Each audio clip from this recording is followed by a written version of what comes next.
missed the first couple of minutes there, forgot about you. So here we are again, day 3, demonstration 2. Yes. And there's Max.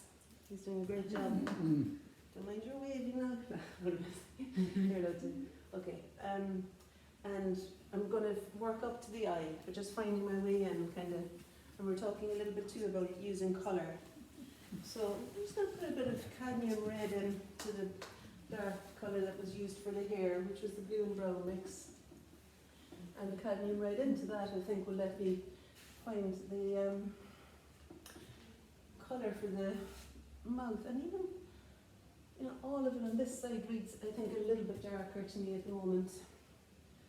Which I know it might not be the case for you when he turns back around, but seems no harm to put a little bit of warmth in there. And then I just go back with the brown. Because I want to re-establish the shadow that I found to be helpful underneath the mouth of the hair there. So with my eyes half closed, it feels that that is directly sitting below the lower lip there again now, and below the nose. There's a little bit of shadow that's there. And holding the brush like this, the paint drops down and clarifies. So if you want it to read as being a bit darker in any place without it being painted on heavily, just let the water occupy the space, and the Indian ink consistency of it can hold its own. When you stand back, you'll really be able to see it clearly. Like, okay, so I'll do something in that eye now. Let's see. You won't know, Anna, but we start off each day with a bit of a stretch and stuff. Did you hear about that? Yes. Absolutely. Maybe we need video evidence of it. That'd be keen. Yeah, it's great. Okay. So, yeah, something in here now. And the colour that's on the palette is that. I think it's close enough to what I want here. I want to, like I was saying earlier, it feels more important to me to explain the shape of something I've just seen that feels, if I notice something and I know what to do there, I don't want to start faffing around getting the exact colour. I want to just put it in. And that was an instance there. I kind of thought, no, maybe not exactly that colour, but that's the colour I have, and I see it now and I want to put it there. And later on it's possible to change it then. And I think in the same way I'm just seeing a little sliver of the nostril coming in that way. And I don't know if that's still wet, but it's an indication of the other nostril as well, kind of helpful I think there. Okay. And then the eyelid will have some warmth to it, which I think that's alright, is the warmth for the eyebrow, because it's in shadow too. No, the eyelid I mean. So the eyelid is kind of going in that direction, creating a triangle of light skin between the eyebrow and the eyelid. Don't want to really, like when you're painting the eye, if you hope to keep working on it fairly consistently along with other parts, you don't want to get it all wet everywhere, the eye, you don't want it to all be wet. So you're really, do your best to notice where you're placing the water, so for the next move, you'll know, okay, whatever goes in there is going to flood into the water. It does take a bit of, I suppose, there's a little bit of planning kind of, or awareness around how much water is on your paper and where it's the space that it's occupying. It's worth, like it's time well spent, I suppose, to notice that. And also it's good not to just, you know, the word plonk. I think that someone used yesterday, to not just plonk it on, you know, I trust that you don't do that, but like to have a kind of, take a bit of care around the shape of the water that's flooded in there. I say all of that and now I'm going to show myself up by probably this is going to flood when I put on the eyelid, because that's a bit wet, I'd say. So it'd be kind of poetic justice now from me. But anyway, let's see. I was thinking the upper eyelash line is a helpful line to find. And if I were to continue the line of the upper lid, it looks to me like it cuts through a little bit below the main turn in the eye there. And it did spread out a bit, but it's okay. I think we get away with that. And there's a similar colour, I think, on the other side of the eyebrow there. And maybe I would do just a slightly smaller brush, similar colour really. There's not an awful lot of colour happening really at the moment, but I want to find the thing first. Yeah. And then you can, like I said about the eye, you can distinguish parts from each other through using colour once you've located the position generally of it. So I'm going to place the iris next. So if you look at something. You had a bit of viridian in there then. I did I? Yeah. Okay. So whatever was in that eyelid, which would have been the brown and blue mix again, a bit of the green into that, because I was looking at Max's eyes and they do Yeah. have a lovely green, Yeah. especially with the shirt, there's a kind of resonance there. So if you, so Max, if you could set your eye on something kind of generally, so I'm going to paint the position of your iris now, and you can just look down where you were looking before, it's fine. Maybe I have my moving feet. I don't know. Kind of tricky for you. But just pushing and lifting, so where the iris seems to enter the eyelid.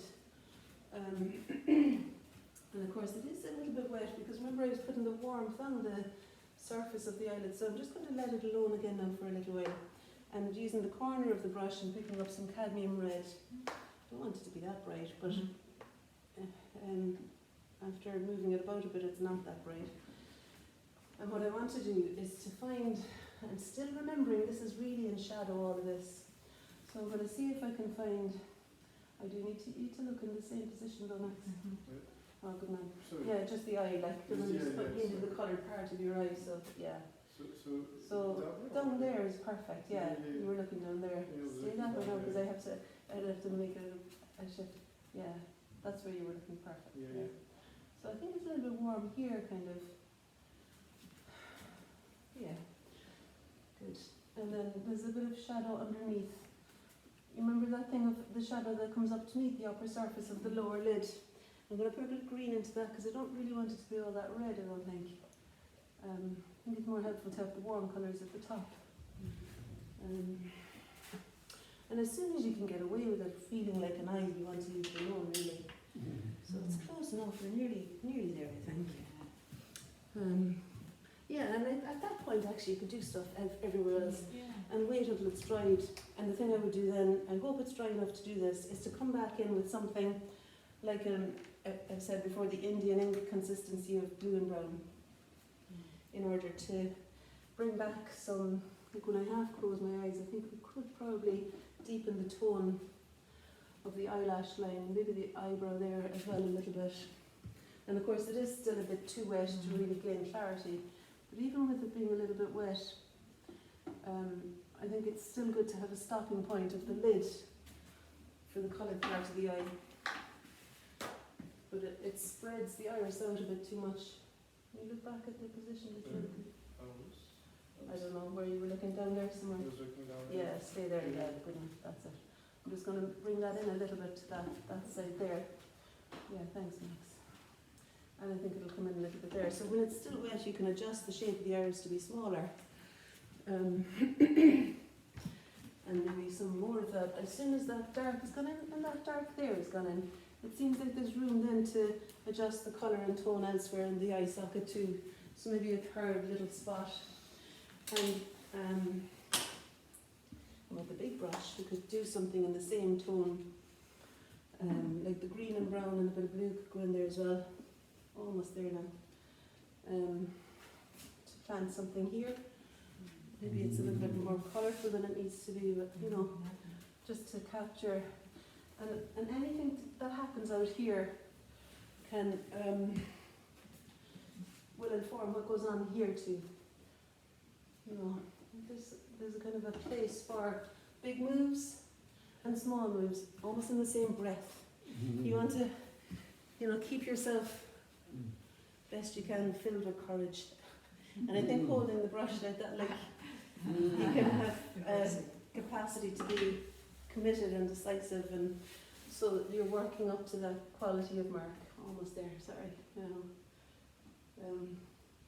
And that's of course the same colour as the beard, and I think I'm better at making it the same colour as the shirt. And I want to make it a different colour, so in that instance I'm putting some alizarin crimson into the green to change it a little bit. touch there.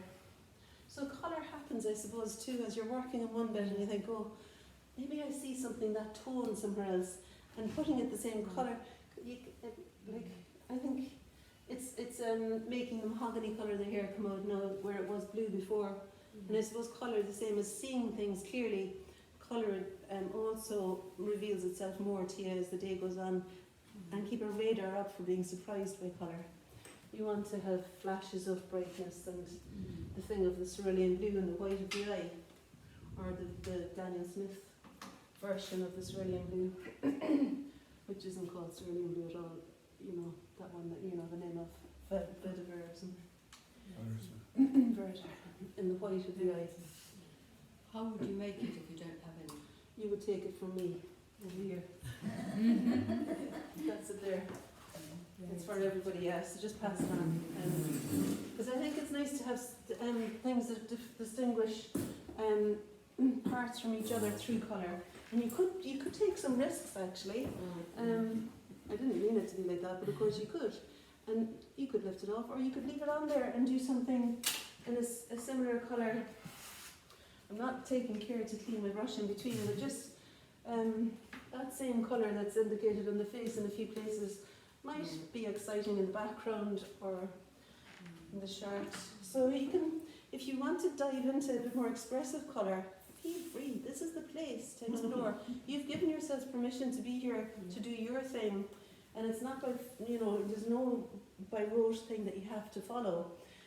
I would encourage you best you can to listen to your own kind of inspiration, feel the excitement in your belly over something, and if that's there, go for that thing, follow that thing. That gives you that feeling of, well, hey, what'll happen if I do this? And where you feel alive, like you're walking the edge. Max, thanks very much. I think I'm just going to stop with that. Okay. I mean, I love this round of applause. Did you hear that? Anyway, thanks. Thanks so much.